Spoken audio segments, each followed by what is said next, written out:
There's a certain kind of vibe I get from very specific types of media that I just really enjoy. It's the vibes I get from early Dragon Ball and early One Piece, where we get like a little adventure and it's mostly sunny and the stakes aren't super high. But there's still kind of a mystery in the lore that is presented to us. Although the stakes are usually high by the end of each Dragon Quest story, I do get this vibe from the saga every time I play it. It's this charming inquisitive adventure where everywhere you go is mostly sunny, and when it isn't, it is still extremely cozy. Dragon Quest V is a multi-generational, continent-hopping saga, but not in the sense of being an epic story that makes you feel the weight of your responsibility in saving the world. It's more like this innocent adventure where you're invited to explore a really pretty and charming world, and in which said exploration is actually well rewarded with lore and items. It's interesting to think about exactly what elements help build this feeling, and so this will be more or less an exploration of that. I'm usually not a huge fan of big orchestral music, and I don't usually listen to classical music, but I do love Dragon Quest soundtracks, and I think they contribute in a big way to this spirit. Although the tracks are usually composed for orchestra, they're not usually made to make you feel the stakes are high or there's any kind of epic mythos going on. They're more like, oh, here's a little town with a couple crazy characters, wonder what they'll have to say, or hey, here's a cute cave, I wonder what we might find inside. Even the battle music isn't composed in a way that makes you feel any kind of threat than like you're fighting for your life. It's more composed to make you feel like you're running around your enemies, poking each other in the heads, and everything is just kind of goofy, cartoony, and you feel like you'll be fine. The more dramatic moments, like when Pancras, the protagonist's father, gives his life to protect the protagonist, Bianca, and the Saber Cat, kind of also align with these principles. The scene is built in a way that feels somewhat emotional, yeah, especially through the use of enemy encounter as a storytelling medium, as Pancras is attacked by the two demons and refuses to strike back till he eventually falls. It's probably one of the most impactful scenes in the game, but it more serves to present Pancras as a badass than anything close to the dramatic loss of a loved one. So much so that through Pancras' dying words, he reveals that the protagonist's mother, long thought dead, is actually alive. Any feeling of loss, uncertainty, and hopelessness that might assault you as an orphan as your dad passes away is immediately replaced by the feeling of wonder and agency in looking forward to scour the world in search of your mother. It is ridiculously optimistic, but in a theatrical way that kind of comforts you instead of annoying you or whatever. Speaking of annoying, I think it's important to mention a couple things that might counteract this feeling, even though I wouldn't say it's a huge deal. The encounter rate is super high. In a game that is all about feeling compelled to explore and wonder, having a high encounter rate can be very demotivating, as you need to waste 2 minutes to take care of an enemy every 5 steps. There isn't much to say about this. It is indeed annoying, but there's still 2 little things that the game does to try to counterbalance this. One is that dungeons aren't super long nor overly complicated. The other is that it gives you a couple tools to help you with how cumbersome it can be to explore. One is a spell that teleports you to the dungeon's entrance.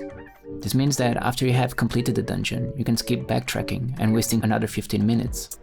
The other one is a spell that keeps weaker enemies away, effectively eliminating all encounters if your level is high enough. So if in your first time in a dungeon you're just annoyed by the encounter rate and skip most of the exploration, the game kind of motivates you to go back and check out what you might have missed when you're stronger. It still takes a while to have access to these, so you're still stuck with dealing with the encounters as they come in the early game, so yeah, there's that. Between the encounter rate and lack of party composition and spell options, the early game can be somewhat challenging. Again, the game throws a few interesting things to balance this out. And the main one is that there's basically no game over. When you lose a fight, you'll just be teleported to the closest church and lose half your money, so you can just kind of brute force dungeons without any relevant consequence to the risk you're taking. If you're careful about your money, you can save it in the bank regularly so you don't lose it. Since you also don't lose items, they're also kind of a nice voucher that you can keep in your inventory and sell when you need.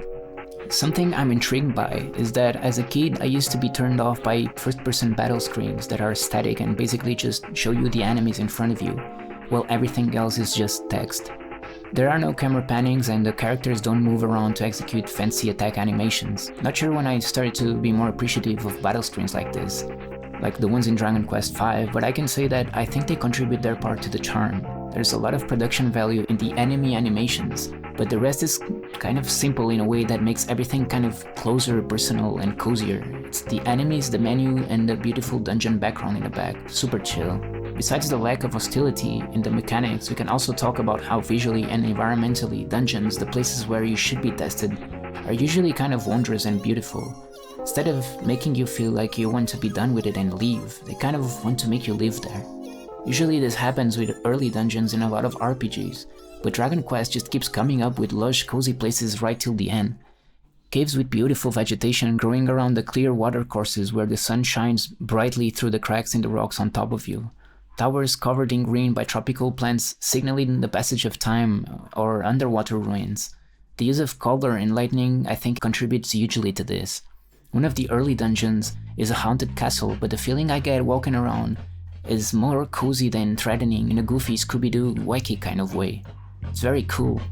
Also, the DS dual screen really adds to when you're wandering around a really cool place and you can get a bigger picture of the whole thing. Towns are cool to explore not only because they obviously reward you, but also because they're so charming with weird characters, and when not dropping some lore or clues about where to go next, they will certainly have a silly story to tell. The day and night cycle adds another dimension to interaction possibilities, and as the game progresses, you're invited to go back to towns where you've been before. And you'll see how things have changed, and how you can access new areas now. I guess we can also include the way the recruitment of party members work in contributing to a very feel-good time. You can recruit monsters for your party, but not every monster is recruitable. Besides avoiding kind of repeating the same builds if there were too many. I guess this also gives me some peace of mind, as I don't have to worry so much about which ones I should aim for. Like, I never grinded for the monsters that ended up on my party till the end. They just joined and as I went along, and found ways to make them work. Eventually the game throws some free late game party members at you, but I still wanted to keep going with my old buddies. They worked and they were along for the ride the whole time.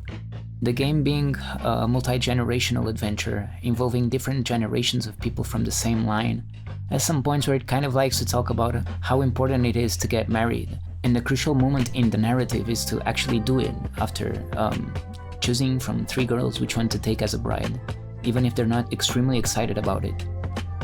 On the night that precedes the marriage, and you're left alone to think on who you'll choose as a bride, you're invited to walk around the town and you'll find out every single villager knows about your dilemma, and will give their opinion about it, which I think it's hilarious because how stupid the whole situation is.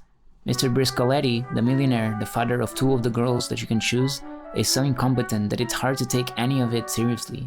Even if the writers didn't mean it like that, it does fall flat by itself on account of how silly and caricaturesque it is.